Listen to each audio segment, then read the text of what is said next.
Hello everybody, Fast Hippie again.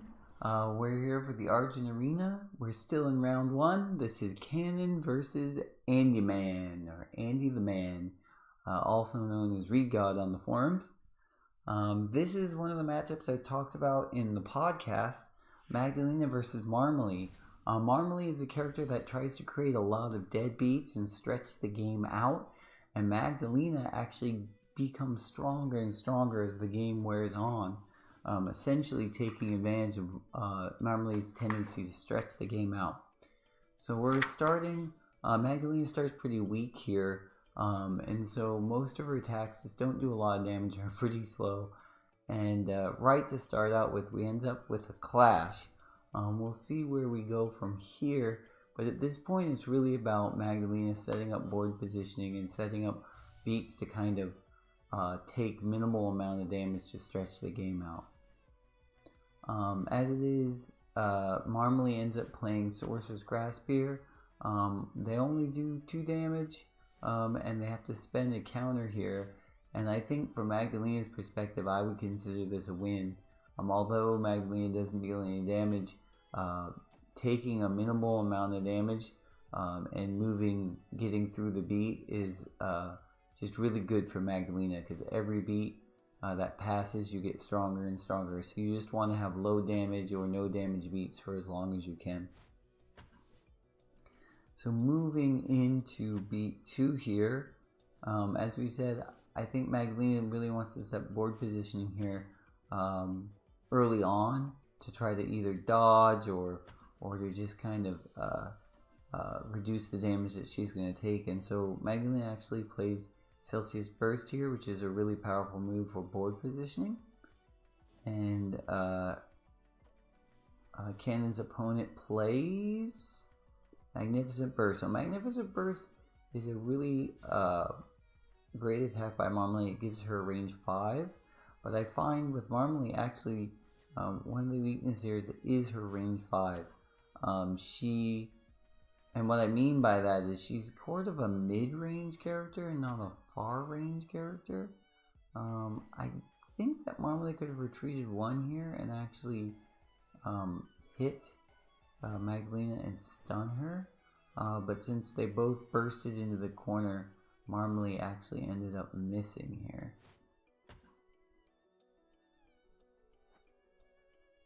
And Magdelina will miss too because Marmelee has cornered herself. Now I think typically with Marmelee, getting those deadbeats are good, but against Magdelina you really want to deal as much damage as you can every beat, and so I think even that missed 1 or 2 damage can be pretty bad for you to miss that little bit of damage early on, because now Magdelina is level 1, which means all of her attacks get slightly stronger, and as she gets to like level 2 and level 3, she really can become a stats powerhouse. So Magdelina plays interesting move here, Safety Grasp, and this move is just purely for board positioning. If she gets hit here, the idea is just to be able to take the blow and to move where she wants to on the board. Marmelee ends up playing Barrier Shot here, which I think Shot is the only move that actually can hit at this distance, and Barrier is the only way to make it range 5. So actually this was probably a dead call on CAnon's part. He knew that CAnon knew that he would only take 2 damage here, and this would allow CAnon to position to any position he wants. Since Marmelee played her shot this beat, CAnon does something interesting and only closes in 1 space. And the reason they closes in 1 space is that Marmelee is at range 4, and with her shot down, won't be able to likely hit this beat. Now Marmelee could do something like drive with one of her ranged moves perhaps, but as it is, it's unlikely that she'll hit this beat. And given that, CAnon feels very comfortable here and plays Spiritual Shot. Now, Marmelee antis power, which CAnon probably expects him to do some sort of drive to get within range, and anti-stun guard. this ends up being a super call on CANon's part, because Marmelee does do the drive, but because of the extra stun guard that he antied, he ends up not getting stunned. And getting stunned when you're playing spiritual can just be devastating, because then you're not able to level up that beat. So Andyman spends a lot of counters here to reduce Magdelina's power. He reduces it to exactly 2, so that it isn't more damage than his stun guard. Andyman is trying to preserve his counters as much as possible and not waste them, but at the same time wants to also reduce CANon's power. He could have spent more, but he only wanted to spend enough just so it wouldn't go over his stun guard. So now Magdelina is level 2, and this is where she really starts getting scary. When she moves on to level 3, she becomes one of the strongest characters in the game, and at level 4 and 5 she just becomes an absolute stat powerhouse. So at this point, a lot of her styles are 0 or +1, which isn't a lot, but those styles will continue to gain strength as she levels up. Excelsius Drive is a full board coverage here. Drive gives him advance 2 and Excelsius gives him advance 1. So this ends up being a full board drive, which is why I think he plays it. But no. So yeah, he's got a full board drive here.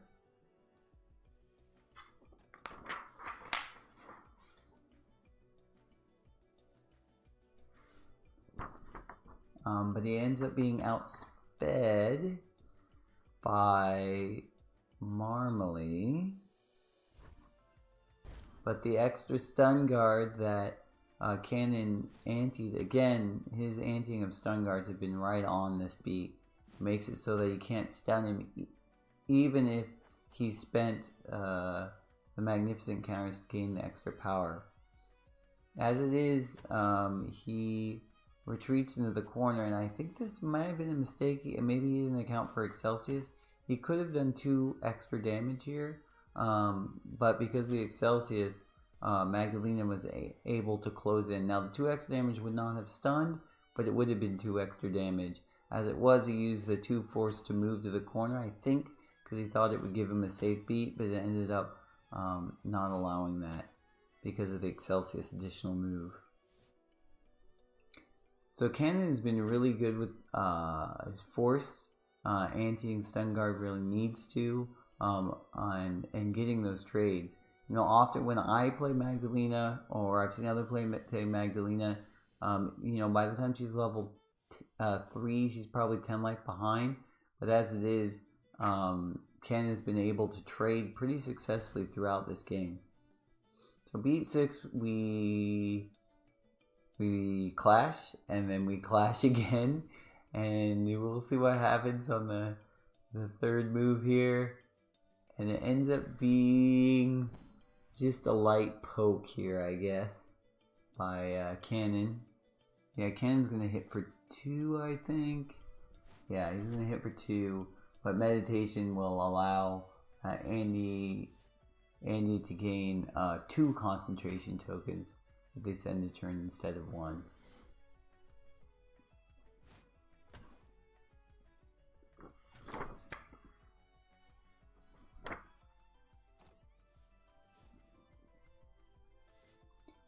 So CAnon, this next beat,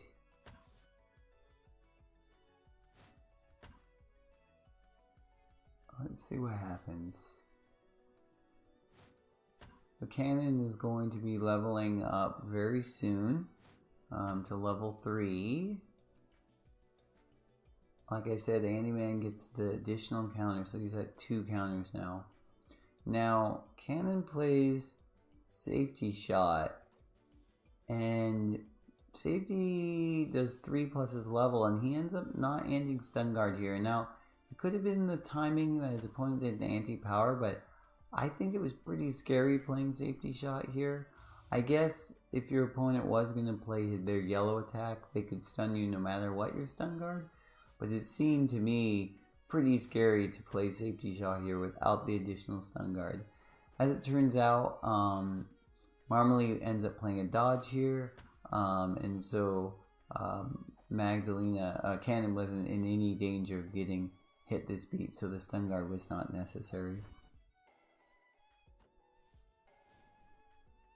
Now Magdelina has made it to level 3. At level 3, she kind of outspeeds and outpowers everyone with most of her attacks. And this is really where the power of Magdelina starts to show up.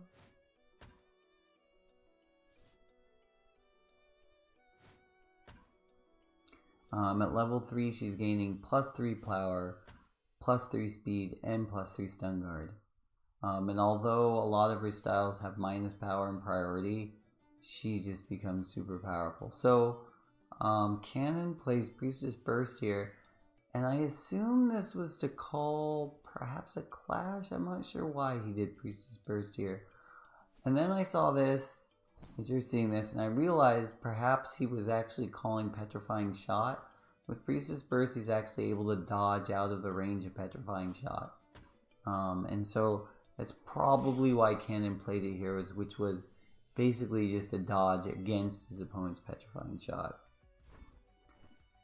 Because the issue is if he did do something fast, his opponent could have antied additional, could have used his 3 counters to get extra speed. And so you kind of wanted to dodge it. He could have done something like speed and stun guard, which may have been possible with Magdelina's automatic stun 3 at level 3, but as it was, this was just a safe beat. And like I said, both characters kind of want null beats, so having a safe beat I think is very powerful for both characters actually. So beat 9, he plays Sanctimonious Grasp, which I'm not really sure what's going on here, but he ends up getting a clash, and then another clash, and so perhaps CAnon had a call on him with that attack. As it was, I don't think that attack would have hit at all, so I wasn't really sure why he played that.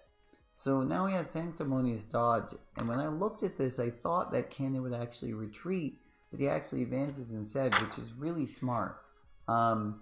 Magnificent Burst has minimum range, and so by dodging forward, he's actually within the minimum range of his opponent, and he can't hit him. And then his opponent, Andy, could spend 2 to move to any space, which he might, but if he does that, he's going from 5 concentration counters to 2, which is just, 4 concentration counters to 2, which is a huge difference. Having the 5 counters gives him a whole lot of options this next beat.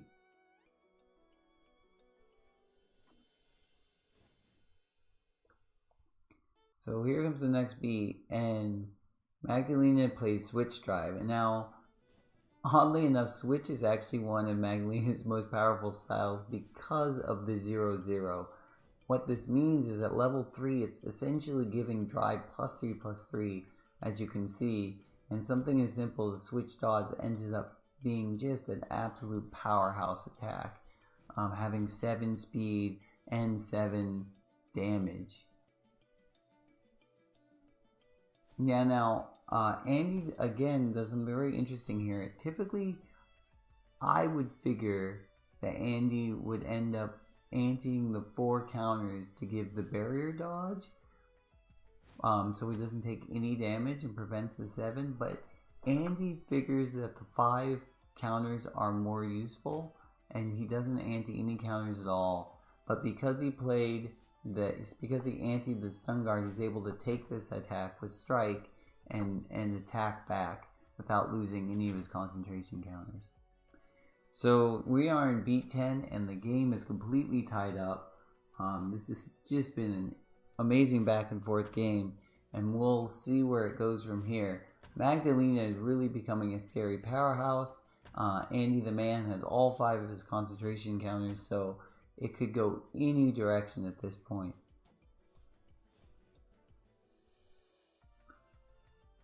So CAnon will play Excelsior's Grasp. This makes sense. He's going for a fast attack, and it'll easily have the range it needs.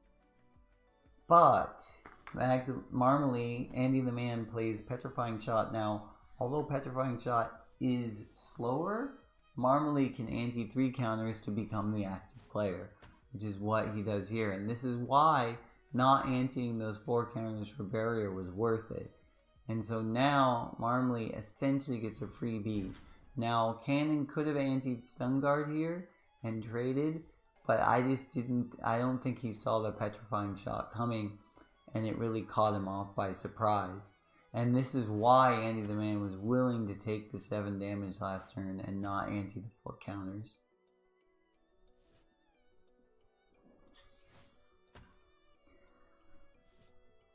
So at this point, CAnon is really powerful, but CAnon also has very limited life. So he has to be very careful of the attacks he plays. And what he does this turn actually surprised me. He plays Solar Soul here. And I assume he was just trying to play this as a safe attack, assuming his opponent was going to dodge. And as it was, he actually made the call and his opponent did dodge here. But I assume this was just a safe attack, that he was just trying to pass a beat here. But given his +4 power and +4 priority, I may have gone for an attack, which, given the fact that his opponent has a dodge up, probably would have been the incorrect decision. So I'm gonna believe CAnon here and assume that CAnon knows what they're doing. Now we're moving into beat 13, and we will see where things go. The game is very close. Magdelina is an absolute powerhouse at this point. Marmelee has a lot of concentration tokens and a lot of options, and it just matters. We'll see where things go. Can Magdelina's power outdo Marmelee's interesting and powerful effects? We'll see. So CAnon is going for the kill here with Priest first. And a clash occurs. And so on top of a clash, Marmelee's playing barrier. So barrier actually can be used with the 4 counters to get a 0 beat. CAnon off the clash goes into a move that he can't dodge away from his opponent's attack, and so Andy antes the 4 counters, doesn't get this hit this beat, and is able to get the killing blow on CAnon. This was just an amazing game. Very exciting throughout. I thought CAnon actually had it at this point, but it just goes to show how powerful Marmelee's styles can be. I hope you enjoy this game. I hope you learned a lot, and I hope to see you later watching these games for the Argent Arena. Everybody have a good evening and take it easy. Bye.